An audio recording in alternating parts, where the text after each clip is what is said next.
سلام تعنا بلنا زخبركم تقاتلتي مربات ايريفوت يوتيوب channel كما يتنهو نلوم يبزعبا هل كنت تاغرنان ابزوبا قرن افريقيا زرايو زلو حدش معبالتاتن زرس حتير مدب حيزنا نباهم قريبنا لنا كم وتروك سافتا مدبنا مسانا خطرهن كتكاتولنان بخبري نعدم እንግዲህ ሰላማዊን መንገድ የአንድ ወገን ብቻ አይደለም በዚህ ሰላማዊ መንገድ ካቅም በላይ ሆኖም ተሟጦ የማይቻል ከሆነ እኛ ደግሞ ያድዋ ልጆች ነን ማለት ነው የባህራችን ጉዳይ ተዘግቶብን እንኖራለን እንዴ ተዘግቶበት የሚኖር ወጣት የለን ግን በሰላማዊ መንገድ ነው እውነት አለን ሐቅ አለን ዓለም አቀፍ ህጎች አሉ ታሪክ አለን መረጃ አለን ማስረጃ አለን አንድ ወቅት ላይ ልክ ነው አተኖረን አስተዘግቶብን ይሄ ግን እነን የሚቀበል ትውልድ አይደለም አሁን ያለው በየትኛውም ዓለም አቀፍ እውነት አለን ይሄን ተቀበለን ለመቀጠል አንችልም ከማንም ጎረቤት ሀገር ጋር ጦርነት አንሻ በጦርነት አንድ ጥይት ማባከን አንፈልግም አንድ ሰው ህይወት ማባከን አንፈልግም ነገር ግን እንግዲህ ሰላማዊን መንገድ የአንድ ወገን ብቻ አይደለም በዚህ ሰላማዊ መንገድ ካቅም በላይ ሆኖም ተሟጦ የማይቻል ከሆነ እኛ ደግሞ ያድዋ ልጆች ነን ማለት ነው አብዛሐልፈ ቀዳም ሰንበት አቀልቡ ዓለም ሲሄቡ ዝغنየ ጉዳያት ብዙሕ ነይሩ እትላልዋ ኢድ ሒዙ ዝርከብ ጉዳይ ግን አምንጎ አሜሪካን ኢራንን ሰራይ ምፍጣጥን ናብ ሓድሕድ ምትኻስ ዘብጽሐ ክስተትን እዩ እዛ ማዕከላዊ ምብራቅ ህውከት ፈጢሩ ዘሎ ግጭት ክልቲኦም ሓይልታት ናብ ሳልሳይ ኩናት ዓለም ሲሒቡ ከየእትዋ እሞ እቲ ብዙሓት ዝፍርሕዎ መወዳእታ ዓለም ብኢድ ሰብ ከይጅመር ስክፍታት ፀኒሑ ፖለቲካዊ ኩነታት ዝዓለምና ካብ ዝኸፈ ናብ ዝባእሰ ኣብ ዝኸደሉ ዘሎ እዋን እቲ ዋና ተወረትና ኣብ መንጎ ኤርትራን ኢትዮጵያን ክውላዕ ይኽእል ኣብ ዝበሃል ኩናት ትራዩ ተሓፂሩ ፀኒሑ ወላ እኳ ስግር ባሕሪ ምስ ዘለዋ ኢማራትን ስዑድ ዓረብን ዝህሉ ምዕባልታት ኣብ ክትትል ፀንሐ ይኹን ብጉዳይተን ዓበይቲ ሃገራት ተፀሚዱ ፀንሐ ግን ሂደት እዩ ዝኾነ ኮይኑ ኣሜሪካን እስራኤልን ኣብ ልዕሊ ኢራን ዝወስድኦ ዘለዋ ስጉምቲ ኣዒንቲ መላእ ሕብረተሰብ ዓለም ኣብቲ ዞባ ክትከል ዝገበረ እዩ ኣብ መንጎ ህወሓትን ፌደራል መንግስትን ኩናት ዝተወላዓሉ ህሞት ምስ ምጅማር ኩናት ሩስያን ዩክሬንን ብምንባሩ ድማ እዚ ናይ ሓያላን ኩናት ነቲ ናይ ዞባና ኩናት ኢትዮ ኤርትራ ብሰላሕታ ክጅመር ምክንያት ከይከውን ተሰጊዩ ፀኒሑ ብዙሓት ማዕከናት ዜና እውን ዓለም ትኩረታ ኣብ ካልእ ስለ ዘሎ ኣብዚ ከባቢ ሓታት ዘይብሉ ከቢድ ኩናት ክውላዕ ይኽእል ዝብል ትንታነታት ከቕርባ ፀኒሐን ኣለዋ ገለ ካብቲ ጸብጻብ ኢትዮጵያን ዘሎ ኩናት ኣብ መንጎ እስራኤል ኣሜሪካን ኢራንን ተጠቒማ ኣብ ልዕሊ ትግራይ ስጉምቲ ክትወስድ ትኽእል ዝብል ስጋታት ተላዒሉ ኣሜሪካን እስራኤልን ኣብ ልዕሊ ኢራን ኣብ ዘጥቃዕሉ ዘለዋ እዋን ኢትዮጵያ ነዚ ዕድል ከም ጉልባብ ተጠቒማ ኩናት ክትከፍት ከም ትኽእል ጠብጻባት ይገልጹ ኣለዉ ኩናት ማእከላይ ምብራቅ ብልዑል ወኒ ኣብ ዝቕጽለሉ ዘሎ እዋን ነዚ ተኸቲሉ ቀርኒ ኣፍሪካ ሓድሽ ወታደራዊ ቅልውላው ከይነትግ ተንተንቲ ጂኦፖለቲካ ይጥንቅቑ ኣለዉ ኣሜሪካን እስራኤልን ኣብ ልዕሊ ኢራን ወታደራዊ መጥቃዕቲ ኣብ ዝቕጽላሉ ዘሎ እዋን ኢትዮጵያ ነዚ ዝተኸፋፈለ ኣቓልቦ ዓለም ተጠቒማ ንኤርትራን ንትግራይን ከተጥቅዕ ከም ትኽእል ዝገልጹ ጸብጻባት እናበዝሑ መፁ ኣለዉ በመሰረት ወታደራውን ዲፕሎማሲያውን ተንተንቲ ኢትዮጵያ ከምዚ ዓይነት ስጉምቲ ክትወስድ እትኽእለሉ ቀንዲ ምኽንያት ዲፕሎማሲያዊ ጥቕጥን ምንካዩ ዓበይቲ ሓይልታት ዓለምን ሕብረት ሃገራትን ኣብቲ ኣብ ማእከላይ ምብራቅ ዝካየድ ዘሎ ዝዓበየ ኩናት ኣተኪሮምሉ ኣብ ዘሎ እዋን ኣብ መንጎ ኢትዮጵያን ኤርትራን ዝፍጠር ጎንፂ ውሕድ ዲፕሎማሲያዊ ክብደት ክህልዎ ይኽእል እዩ ኢትዮጵያ ማሕበረሰብ ዓለም ጣልቃ ከይኣተወን እገዳን ፀቕጥን ቅድሚ ምእታው ኣብ ልዕሊ ኤርትራ ዘለዋ ወታደራዊ ህርፋን ቀልጢፋ ክትተግብር ምቹእ ዕድል ጌራ ክትሪኦ ትኽእል እያ ዝብሉ ተንተንቲ ቀርኒ ኣፍሪካ ይገልጹ ብዝብል እዩ እቲ ሓበሬታ ቀሪቡ ዘሎ ከም ውፅኢት እውን ኣብ ልዕሊ ኤርትራ ኩናት ንምኽፋት ብሓፈሻ ድማ ጽምዶ ምስ ትግራይን ካልኦት ሓይልታትን ንምብታኽ ከንቲባ ኣዲስ ኣበባ ኣዳነች ኣበበ ዝወሰደቶ ስጉምቲ ሓደን ዓብን ምስክርን እዩ ኣዳነች ኢትዮጵያ ምስ ዝኾነ ጎረቤት ሃገር ኣብ ግጭት ክትኣቱ ድሌት ከም ዘይብላን ሓንቲ ጥይት ትኹን ወይ እውን ሓንቲ ህይወት ኣብ ኩናት ክትጠፍእ ኣይንደልና እንተኾነ ግን ሰላማዊ መገዲ ብሓደ ወገን ዝውሰድ ጥራይ ስለ ዘይኮነ ኢትዮጵያ ዲፕሎማሲያዊ ፃዕርታት እንተፈሺሉ ልውላዊ ረብሓታታ ንምሕላው ድሕር ከም ዘይትብል ገሊጻ ኣላ እዚ ወለዶ እዚ ነዚ ዝቕበል ኣይኮነን ኩናት እውን ኣይንደልን ጥይት እውን ኣይንትንኩስን ሰብ እውን ክሞተና ኣይንደልን ብሰላማዊ መገዲ ባሕሪ ክህቡና ንደሊ بسلامه مقدين تزيمليسو ملنا ግን ንሕና እውን ደቂ ዓድዋይና ብምባል ናብ ኤርትራ መጠንቀቕታ ልኢኻ ትርከብ መንግስቲ ኢትዮጵያ ዝፍትኖም መንገድታት እንተዘይተዓዊቶም ግን ኢትዮጵያውያን ደቂ ዓድዋ ምዃኖም ብተግባር ከርእያ ፀዊዓ ትርከብ እዚ ደሊኻ ዓድዋ ትጭፍጭፍ ኣይደለኻን ወዲ ዓድዋ ጓል ዓድዋ ትኸውን ዓይነት ኣካይዳ ንብዙሓት ኢትዮጵያውያን ከምኡውን ኤርትራውያን ኣቆጢዑ ዝርከብ ጉዳይ እዩ ዓድዋ ክትቀስ ተደለሉ ምክንያት ድማ ኣብ መንጎ ኤርትራን ትግራይን ኢትዮጵያ ትባል ሃገር በምህላዋ ትግራይ ምስ ኢትዮጵያ ኮይና ኤርትራ ክትወቅዕ ዝጎሳግስ ብምዃኑ እዩ ተጋሩ ግን ከምዚ ንሪኦም ዘለና ምስ ኤርትራ ከም ዝዋፅኦም ፈሊጦም ከምዚ ኣብ ምባልዮም ዝርከቡ ዘለው እቲ ሎሚ ከዲዑን ምስ ብልጽግና ጸንቢሩ ዘሎ ጌታቸው ረዳ ከይተረፈ ዝኣመነሉ ሓቂ እዚ እዩ ተኸታቲልናዮ ንመለስ አዲስ አበባ ተቀምጦ ጥንታዊ ባህር በራችን ነው ወያኔን የሸጠው ያስገነጠለው የሚል ቀጣፊ በግልጽ ሊያውቀው የሚገባ ነገር ኢትዮጵያ ውስጥ ያለ የነገሰ ያስተዳደረ ሀገር መሪ አካባቢ ገዢ ምጽዋን ተቆጣጥሮ አያውቅም። የሶስት ሺህ ዘመን ታሪክ ኮንቴክስት አንጻር ስናየው አዶሌ 3 ብለን የምናስቀምጠው ነገር አለ። ከዚህ ውጭ አዲስ የተሸጠ ወደብ የሚባል የለም። አዲስ የተሸጠ ወደብ የለም። ወደቡን የኢትዮጵያ መንግስት ባለፉት 500 ዓመታት ያስተዳደረው ለ30 ዓመት ከኤርትራ ፌዴሬሽን እስከ ኤርትራ ነጻነት 1991 ድረስ ይሄንን ማንም ታሪክ አዋቂ ነኝ የሚል የፈለገ ሊያምታታው ይችላል። እውነቱ ይሄ ነው። ሂስቶሪካል ፋክቱ ግን የኢትዮጵያ ነገስታት ቢያንስ በዚህ ሪሰንት ሂስትሪ 15 ከ16ኛው ዘመን ጋማሽ ጀምሮ እስከ 1952 የፌዴሬሽን ድረስ ኤርትራ ወደቦች በኢትዮጵያ መንግስት ስር ተዳድረው ያውቁ። ይሄ ኢንኮንቪኒየንት ነው፣ ይመራል፣ ግን ሀቅ ነው። ኢትዮጵያ ቀይ ባህር ወደብ ነበራት በአክሱም ጊዜ የአክሱም መንግስት ሲወርቅ ቀይ ወደቦቿን አጣች። ከዛን ጊዜ ጀምሮ ወደብን ለማግኘት ትግል ነበራት ኢትዮጵያ ለሺህ ዓመታት። ወደብ የነበራት 40 ዓመት ነው ኤርትራ ከኢትዮጵያ ጋር በነበረች ጊዜ። ኢትዮጵያ በታሪኳ እንግዲህ በግልጽ ነው የምንነጋገረው። በታሪኳ ለብዙ ዘመናት የባህር በር የለንም ነበር።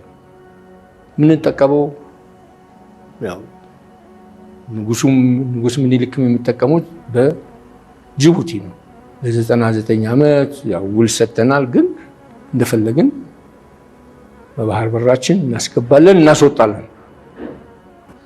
ኤርትራ በጣሊያን ነበር ያለችው። ምጽዋም ሆነ አሰብ የኛ አልነበረም። this is a fact። ይሄ የታሪክ ሀቅ ነው። በዚ ኮይኑ በቲ ነዚ ኩናት ዝኸውን ኣፅዋራት ንምሽማት ቅድሚ ኣሜሪካ ብላዕሊ ኢራን ስጉምቲ ሙሳዳ ካብ ሃገር ዝወፅእ ኣብይ ኣሕመድ ኣብ ኣዘርባይጃን መቕናዕ ዓቢዎ ናብ ካልእ ሃገር ኮለል ክብል መምለሲ ግዜኡ ብምሕላፉ ሎሚ ክልል ኣየር ምዕፃውን መንገዲ ኣየራት ስራሕን ደው ምባልን ተኸቲሉ ኣብቲ ዘለዎ ተሸኺሉ ምህላው ተሓቢሩ። ኣብ መንጎ ሓያላን ሃገራት ዓለም ዘሎ ምፍጣጥ ካብ ግዜ ናብ ግዜ ምብኣሱ ብቐረባ ክከታተል ዝነበሩ ኣብይ ኣሕመድ ከበድቲ ነገራት ክኽሰቱ ከም ዝኽእሉ ምግማት ሲኢኑ ዝገበሮ መገሻ ሎሚ ኣብ ሽግር ኣውዲቆ ምህላው እዩ ዝሕበር። ወላ እኳ ዝተፈላለያ ማዕከናት ዜናት ሃገር ኣብይ ኣሕመድ ኣብ ዝሓለፈ መዓልታት ብሰላም ሃገሩ ምእታውን ተፀብፀባ ኣብይ ግን ብስእሊ ይኹን ብቪድዮ ወላ እውን ብኻልእ ጭብጢ ኣብ ሚድያ ክቐርብ ኣይተራእዩን ዘሎ። በዚ ድማ ኣብቲ ዝኸዶት ተሪፉ ምህላው ምርጋፅ ተኻኢሉሎ። ብዓብዪ እውን ኣብ ዝኽሪ ዓድዋ ተባሂሉ ዝበዓል ፅምብል ክርከብ ዘይምኻሉ ብዙሓት ሚድያታት የቃልሑ ኣለው። ኣብይ ኣሕመድ ወላ እኳ ኣብ ኢፍጣር ምስ ስደተኛታት ብምርካብ ድራር ተዘሪርና ዝብል ሓበሬታ ዘርጊሑ ይሃሉ፣ ብዙሓት ግን ከኣምንዎ ተፀጊሞም ምህላዎም እዩ ዝረአ። እቲ ቀዳሚ ሚኒስተር ምስ ትግራይን ኤርትራን ኩናት ንምኽፋት ኣፅዋራት ክልምን ኣብ ዝገሸሉ ብዙሕ ከምቲ ዝተፀበዮ ከም ዘይቀንዐዩ ክፍለጥ ተኻኢሉ ኣሎ። ኣብ መወዳእታ ነቲ ሓሳብ ጥቕልል ንምባል ኣብይ ኣሕመድ 1000 ግዜ ኣፅዋራትን ሰራዊትን ናብ ክልል ትግራይ የፀግዕ፣ እቲ ኩናት ግን ከምቲ ዝሓለፈ ህወሓት ባዕሉ ዓቕሉ ፀቢቦ ክጅምሮ ወሲኑ ምህላው ተፈሊጡ። ቀዳመይ ጥይት ካብ ትግራይ ክትኮስ እሞ ንህዝቢ ኢትዮጵያ ሒዝካ ዳግማይ ሆይልካ ተወሪድና ተደፊርና ብምባል ሰላም ንምኽባር ዝብሎ ወፍሪ ማለት ጀኖሳይድ ንምፍፃም ኣብ ጫፍ ከም ዘሎ ምንጭታት ይጠቕሱ ኣለው።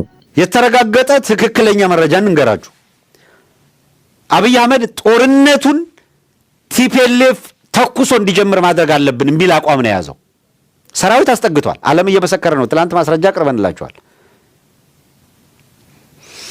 ነገር ግን ማን እንዲተኩስ ነው ፕላን እየተደረገ ያለው? ቲፒኤልኤፍ እንዲተኩስ። ሰራዊት የተጠጋው መድፉ ሞርታሩ አይተኩሱም።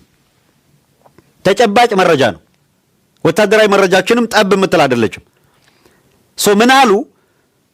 የሚሄደው ሰራዊት በሙሉ ገዢ ቦታዎችን ይይዛል፣ እዛ አካባቢ ይሰፍራል። ቲፒኤልኤፍ አለ አብይ አህመድ ሰራዊት እዛ ጋር መሄዱ ብቻውን ሊወጉኝ ነው ብሎ ስለሚያስብ ምርጫ የለውም፣ ልወጋ ነው ልቅደም ብሎ እንደ ማን ነው ሰኔ 24 አደጋ ውስጥ ወድቅ ያለው ብሎ ማጥቃት ይጀምራል። ለዓለም አቀፉ ማህበረሰብ ጦርነቱን ቲፒኤልኤፍ ጀምሮታል፣ ተጠቅተናል ብለን ወደ ጦርነት እንገባለን እንጂ አሁን ሰራዊት አስጠግቷል፣ አብይ ከቧል፣ አብይ ሊጀምር ነው እየተባለ ጀምረናል መባል የለብንም የሚል አቅጣጫ አስቀምጠዋል። ይሄ ካልሆነና ቲፒኤልኤፍ ይሄ ሁሉ ሰራዊት ከቦት እያለ ዝም ብሎ እዛው ከተቀመጠ እየሟሟ ስለሚሄድ ችግር የለም ነው፣ በዚህ ባለበት ይቆይ። አለዚያ እዚህ ፕሬሸር ውስጥ ሲገባ ኦፈር ያደረግነውን ተቀብሎ ይደራደራል ነው። ምንድነው ድርድሩ? ምልክት ደግሞ እንስጣችሁ። መረጃችን ትክክለኛነትን የሚጠራጠሩ ከሆነ ምልክት እንስጣቸው። የተደራደሩበትን ጉዳይ ምን ያህል እያንዳንዷ መረጃ ከኛ እንደማታመልጥ እንንገራቸው።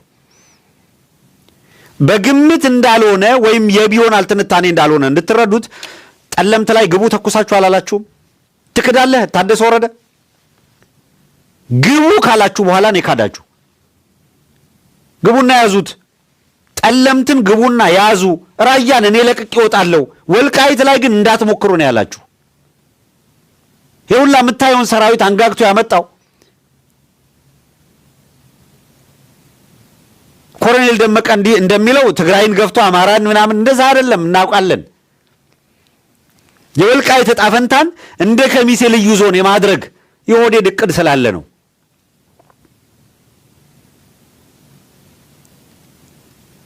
አማራና ትግሬው ገብቶት ሳይቀናጅና ኦህዴድን ሳይመክተው ቀርቶ በወረዳ እና በቀበሌ አሁን በሚደረገው ሰልፍና ማቅራራት እያደረገ ወደ ጦርነት ከተገባ ግን ወደድክም ጠላህም በአማራና በትግራይ መካከል ወደ ጦርነት ከተገባ ለአንዴና ለመጨረሻ ጊዜ ትግራይ የሚባል ክልል አይኖርም።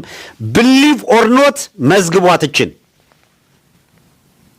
ጦርነቱን አብይ ወደሚፈልገው ቅርቃር ገብታችሁ ጦርነቱ በአማራና በትግራይ በኩል እንዲሆን አሁን በያዛችሁት ዳይሬክሽን፣ አሁን በያዛችሁት ሞቢላይዜሽን ነገሩን መስመር ካሳታችሁትና አማራው ተወግቻለሁ የሚል ስሜት እንዲይዝ ተደርጎ አሁን አብይ አህመድንና የኦህዴድን አካሄድ ገብቶት እየታገለ ያለው ህዝብ ከናንተ በሚመጣ ፕሮፓጋንዳ ወዳልሆነ ዳይሬክሽን ከሄደ ለአማራው አደጋ አለ። ኦፍ ኮርስ ምንም ጥርጥር የለም። ትግራይም አሁን ያላትን ቅርጽ አይኖራትም።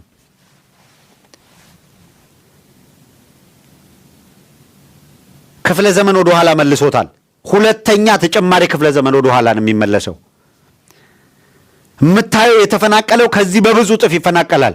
አደይንዶ ዘዴ አብይ አህመድ ሄግ ላይ ቀረበ ተጠየቀ ቢባል ምን ትርጉም አለው? ይሄ ሁላ ህዝብ ከወደመ ካለቀ በኋላ አብይ አህመድ አደባባይ ተንጠልጥሎ ብታየው ምን ትርጉም አለው? ምኑን ሪፕሌስ ያደርገዋል? ምኑን ይመልሰዋል? ይሄንን ሁሉ ውድመት ካደረሰ በኋላ ይሄንን ሳናጣ በፊት እንጠንቀቅ እኮ ነው እያልን ያለ ነው።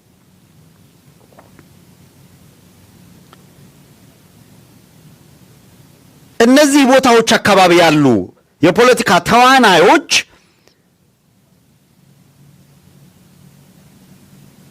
ቅድም አንድ ፕሮግራም ሳይ ነበረ የማህበራዊ ሚዲያው ላይ አንድ እነዚህ ወሳኝ የሚባሉ ዓለም አቀፍ የሚዲያ ተቋማት የዕለት ውላቸው ምን ይመስላል ሪቪው እናደርጋለን። አንድ ማስታወቂያ ነገር መጣ። አርቲስት አረጋኸኝ ወራሽ የዱባይ ላይ የሪል ስቴት ነገር የሚያስተዋውቅበት